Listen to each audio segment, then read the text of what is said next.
What's up, Nerdyverse? I'm Daddy Louie, and in this video, we are taking a look at a game called Regency, so stick around.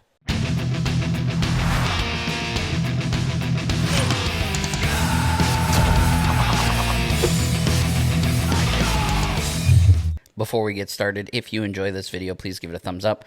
Really helps us out a lot. Make sure that you subscribe for more content and hit that bell icon so you don't miss any future videos. Regency is an upcoming Kickstarter by Peak Games launching on the 29th of September. It is for 2 to 6 players. It is ages 10 and up and takes around 20 to 40 minutes to play. In the game, there are 12 infamous leaders from across history. You are going to select one of those 12, and you play as that leader, as that ruler. You're going to spend cards as influence in order to recruit different castes of citizens to your fiefdom, or you can use those cards to stop your opponents from doing the same thing. The player who collects all 6 different castes of citizens to join their kingdom will be declared the ultimate ruler and the winner. But is it good? Well, if you join me on the table, we'll check it out. Okay, so off the bat, first thing to note is that this is a prototype copy, and it looks to be pretty handmade, and that's okay because, like I said, it is prototype copy.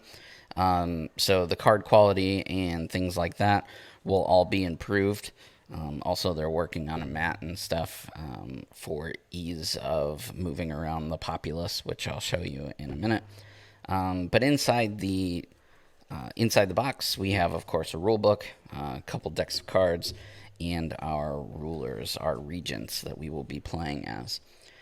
So this smaller deck right here is the population deck. This deck consists of different castes of citizens that you are going to try and recruit into your fiefdom. So there are 2 different types of citizens. There are ordinary citizens and there are privileged citizens. So ordinary citizens, you will see, are marked with just 1 caste of class, and then you have privileged, which are marked with multiple castes. So you'll see here, like this knight guy, he is of 2 different castes. This artist or I don't know, theorist or whatever this guy is here, he's got 3 different castes, and there are even some that have all of them. They're like a wild. Actually, I think there might only be one now that I'm thinking about it. Yep, this guy right here. This, I don't know what he is. A musketeer. Looks like a musketeer to me. He is multiple, all of them. He is all 6 castes of citizens. So that's what this is, your citizen deck. This will make up your populace. These are the guys that you'll be recruiting. Here we have our event deck, or our event cards. What I like about these cards is that they are dual purpose, so cards in your hand are never stale. You can either discard the cards that are in your hand for influence. So the bottom left-hand corner will show you how much influence these guys are worth towards recruiting the citizens. And then you also have their text, which is the ability that you can use them for. There's 2 different kinds, action and reaction, which do basically what they sound like. So actions are spent on your turn. Reactions can be spent on anyone's turn in response to something that they're doing. Another unique thing about this is that you can only play cards from your hand using their abilities if you have the caste that the card is already in your fiefdom, in your kingdom. So if I'm playing as Alexander the Great here, I have this symbol here. So this is automatic. So I can play any card with this symbol without having any other citizens in my fiefdom, which is like this one right here, this garrison card. So as Alexander the Great, I can always play the garrison. However, until I recruit the other guys, for example, here this pirate-looking symbol for the forgery, unless I have that type of citizen in my fiefdom, I cannot play this card as its intended purpose. I can only discard it for its influence. So recruiting things, you may want to recruit certain citizens first in order to be able to play cards from your hand. However, there is a hand limit of 4, so it's kind of a counterbalance to everything. There are also cards that have this bronze lion symbol here, and any character can play those. Doesn't matter what you have. They're kind of like just generic cards. So that's the event cards. And then, of course, we have our regents themselves. There are 12 in the base game with more planned in the Kickstarter. I won't go over all of them, but you have like Alexander the Great, Empress Wu, you have Cleopatra, Attila the Hun, Queen Elizabeth, Julius Caesar, etc. So you get to pick which ones you want. You can either deal these out randomly, or you can choose. There are 2 of each of the, usually a male and a female leader with different symbols. So you just have to pick which symbol you want to use, basically, and that's what you'll go off of. Actually, I misspoke. Looks like there's 3 of this symbol, 2 of this symbol, 2 of this symbol, 1 of these, 1 of those, and then 3 of the crown here. So keep that in mind when you're choosing which regent you want to play as. I'm going to go ahead and set up for a game and show you how it plays. The game is 2 to 6 players. I think it plays better at 3+, but it's still a fun game even at 2. So I'm going to, like I said, I'm going to set up for a game and I'll show you how it plays. Okay, so here I have set up for a 2-player game. Each player, like I said, is going to choose a different regent, and they're going to each be given 4 cards from the event deck, and then we set up the populace station here like this. When recruiting from the populace, you can only recruit from the bottom row, and everything will shift once something is recruited, and this will flip over into this spot here. So this top row basically is only letting you know what's coming up. You can only recruit from here. And the value or the influence needed to recruit is based on the position in the line here. So down here, this first spot, this is 5 influence, this is 6, and this is 7. And then again, you cannot recruit these. So if I pay 6 influence for this guy here, all of this stuff would shift down like this, and you would draw a new card. Of course, you can do different things with the event cards, but that's just an example of if, left without using event cards, that's basically what happens. So the first player is determined by which of the highest caste your regent is.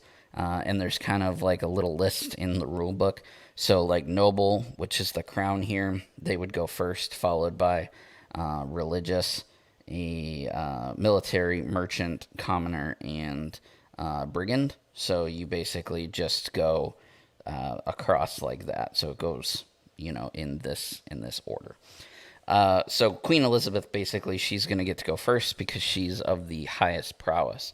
So on my first turn here, I'm looking at my cards, and the object of the game is to fill all 6 of your slots with different castes of people. So right now, based on the fact that I am royalty, I can play this royalty here, this refuse, which is a reaction. It says when a regent attracts a citizen from the populace, return that citizen to the populace. So basically it stops them from doing that, but their influence is already spent. So it's kind of a nope. And then here, this is a wild. Anybody can play it. And this is an action that says swap the location of any 2 citizens in the populace. So if I really wanted this guy, I could swap him down here for this lady. So early in the game, I'm probably trying to recruit people that are cheap. and also people who are not of the same cast that my ruler is, because I want to open up options for playing the other cards. So early in the game here, I can pay 5 for this. I can pay 6 or 7. So if I wanted this character here, I would have to pay all of my cards. At the end of my turn, I can discard and then draw back up to 4. So let's just quickly looking here. When a regent plays, cancel the effect. Then that regent draws the top card off the event deck. Okay. I'm just going to go ahead and buy this card here for 5. So I'm going to keep this refuse. And I'm going to pay 5 influence, 2, 2, 1 for 5. Discarding those in order to recruit this citizen here. I'm going to put it on my player card, and now I'm one step closer. All this shifts down immediately, and there's no limit to how many I can recruit in one turn, and there's no limit to how many cards from my hand I can play. Now I'm going to keep this card because I can use it, and even if I don't want to use it, it's worth 2, which is quite a lot. And then I'm going to draw 3 new cards and pass to my opponent. So now looking over on my opponent's turn here, they have a couple cards they can't play, as well as some cards that they can play. However, if you'll notice, I only have a value of 5, which means that the only character that I can recruit is this one here, unless there's something I can play. Swap the location of any 2. I like that, but bestow, vassal, give. So I can't play these cards. And these cards really don't help me. So I'm going to discard all of these, all 4 of them, to recruit this character. It doesn't really help me as far as opening up options because I'm already this symbol here. But it does get me one step closer to victory. So I move all this stuff down, flips this stuff over, and now I draw back up to 4 cards, and then I pass turn to my opponent. Now, on player 2's turn here, Queen Elizabeth could have played Refuse, and Refuse would have forced this character to stay and me to lose my entire turn, which is a pretty crappy way of opening the game. So it's kind of got that I gotcha element in there. And once you have multiple players on the table, it really, really opens stuff up. I probably would have done that. Well, maybe not, because then I wouldn't have been able to purchase another character next turn. So you have to make that decision on your turn and on other players' turns, how you're going to use these event cards, if you're going to save them for the influence in order to recruit new characters, or if you are going to spend them in order to stop your opponent from doing other stuff. So play goes around the table like that. You're going to spend your event cards as either influence to recruit from the populace, or you're going to spend your event cards to do things to either help yourself or to hurt your opponents. You're going to go back and forth until one player has grabbed one of each of the 6 casts of citizens from the populace to their fiefdom. The first player to do that is the winner. And that, guys, is everything that you need to know in order to play Regency. Regency is a super fun game that I even learned stuff just reading the rule book, which was really, really cool. I didn't know what a fiefdom was. I had to look it up. They could have easily just called it a kingdom, but they decided to call it a fiefdom, and I learned something, which is really neat. The creator of the game is a historian, and that's one of the reasons why the game was set in the real world, and you can have just as much fun playing this with real characters, with real world kind of like ancient mechanics. Not ancient mechanics, but like, you know what I mean, like ancient rule. They could have very easily, have done this exact same game using a fantasy setting, but I really appreciate that it's done in a real-world setting with real-world characters. Now it does simulate, the grab for power. It has many take that elements that shine at 3+ players, but you can still have fun with the game even at 2 players. And the art is beautiful. I can't wait to see what it looks like on high quality components rather than prototype. But like you look at the player mats, they're nice and big.